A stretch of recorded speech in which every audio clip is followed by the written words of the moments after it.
However, the night wasn't all bad. Monte Ball ended up tying Travis Prentice's record for most NCAA touchdowns. You've got a bye week this week, and you've had a huge running game on Sunday. What are you guys looking to do against the Lions? Hopefully stay balanced. There were some awkward plays that led to the injuries. Matthews came out with a hamstring injury, Bulaga a hip injury, and Jordy Nelson an ankle injury. Aaron Rodgers went on to say that ankle injury of Jordy's was probably his fault. However, Mike McCarthy went on to say that that's just Aaron being Aaron.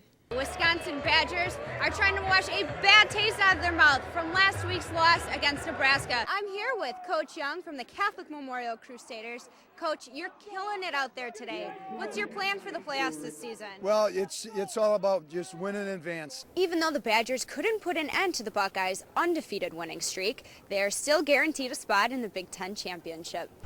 I'm April Boblin with ESPNU Campus Connection, and I'm at the Bradley Center where the Marquette Golden Eagles are taking on the Wisconsin Badgers in a game that has been played since 1917. Now, I caught up with some students before and after the game to see just what this game means to them. Getting ranked after this game, and it's going to be a great win, and it's going to be fun. Let's go Marquette! We are Marquette! What does this rivalry mean for a Marquette student like yourself? It's going to be a great game. We're going to beat Bucky, baby! Junior! Yeah! Let's go! This is a huge game! I've been pumped up for this for so long! I can't wait for us to kill the Badgers! I've been living in Wisconsin my whole life, so the Badgers are my arch rival. I've been a Golden Eagle fan since 8th grade. I've been waiting for this game all day! We're about to get right over to them!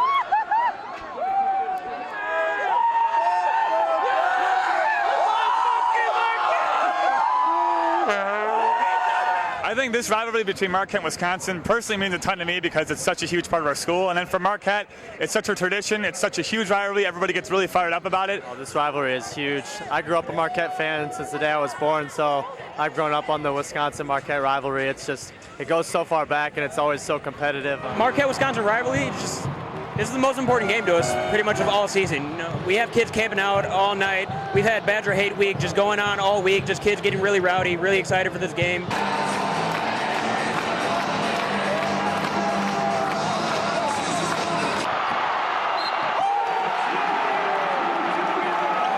I think it's a big win just because both teams had some weak records going in. I mean, as always, we always want to dominate the in-state rival. I think it's a big thing for the school. Students were riled up. It was the best I've seen the student section all year. We're sitting prettier than they are right now, which is big. In-state rival, that's always a good thing to dominate. I thought we put the Badgers to sleep early, and we dominated all night. It was no question who was going to win from early on. There was much anticipation leading up to this rivalry game, and with Marquette coming out on top 60-50, we were able to send those crazy fans out with a victory. I'm April Boblin inside the Bradley Center for ESPNU Campus Connection. Marquette was scheduled to open their season Friday night against Ohio State aboard the USS Yorktown, but that game was never played thanks to condensation on the court. So the Golden Eagles tipped off the season this afternoon at the Bradley Center against Colgate in the opener of the Maui Classic. Turnovers were a big story. Jamil Wilson with the steal, Vanderblue finishes. Size was also a major factor. Senior Chris O'Toole with the slam. O'Toole scored 11. Wilson scored 15. The former Racine Horlick star slams it home. Devontae Gardner was also a factor off the bench with 14. Marquette wins 84-63. The Golden Eagles host Southeastern Louisiana Tuesday, then head to Hawaii for the rest of the Maui Classic on November 19th. Southeastern Louisiana warmed up for Marquette by facing the 23rd ranked Badgers this afternoon, and it was no contest. Ben Brust drains a three-pointer, 14 points and 11 rebounds for Brust. A short time later, freshman Sam Decker for 3. That's the first points of his college career. Wisconsin led 19-0. Decker finished with 8 points. Mike Brusowitz just returned to practice Friday after being injured at the start of fall camp. Brusowitz with 3. He scored 10 as the Badgers crushed the Lions 87-47. While the Badgers and Golden Eagles played cupcakes, the Milwaukee Panthers stepped up in competition. Playing at South Carolina, what a game for Jordan Aaron. 4 3-pointers in the first half. The Panthers led by 15 at halftime, and Aaron kept the pressure on. Deep 3, he finished with 28 points. Lachey Page led a furious comeback by the Gamecocks as they forced overtime, 19 points for Page. In overtime, the Panthers ran out of gas. Brenton Williams with the drive for 2, and South Carolina beats UWM 82-75.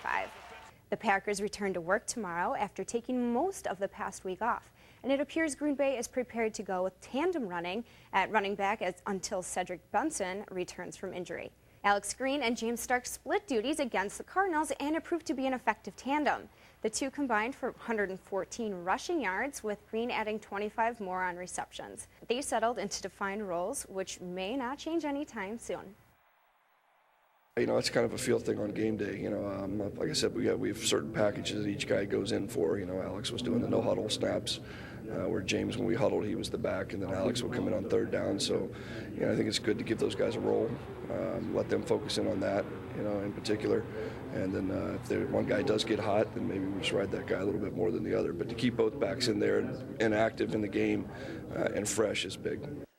The Packers head to Detroit next Sunday, and today the Lions were run over by Minnesota's Adrian Peterson, who topped the 1,000-yard mark less than a year after major knee surgery. 61 yards on the carry, 171 for the day for Peterson. The Vikings win 34-24. Minnesota is now 6-4. Detroit is 4-5. The 1972 Dolphins can once again relax. There will not be an unbeaten team this season. Today in New Orleans, Atlanta's Tony Gonzalez became the first tight end in NFL history to catch 100 touchdown passes. Gonzalez scored twice, but so did Saints tight end Jimmy Graham, and New Orleans wins 31-27, handing the Falcons their first loss of the season. And this afternoon at the Cell, the home opener for defending MISL champion Milwaukee Wave against Missouri. With just 6 seconds left in the first half, Pablo scored for a 7-4 Milwaukee lead. But the Comets forced overtime. Kobe Andrews with the game winner. Missouri beats Milwaukee 13-11. These are your evening sports. I'm April Boblin.